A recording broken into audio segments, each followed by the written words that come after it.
guno twagutandise bubi lwa nsonga ndowooza twapakuseemu omapu tetwafunye ennungi engeri gye badde batupakusaamu ne tusobola okupikinga second half ne tufuna goolo. Ebiseera ebisinga omupiira Katonda y'aba ageze kyekyo kisazeewo okubeerawo oluzinga oba okola ddo.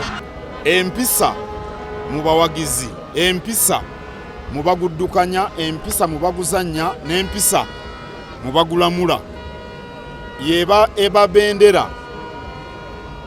Omupiira guno guli nnyo omutindo kubanga nga bwe tukirabye ebitono bivumbulwa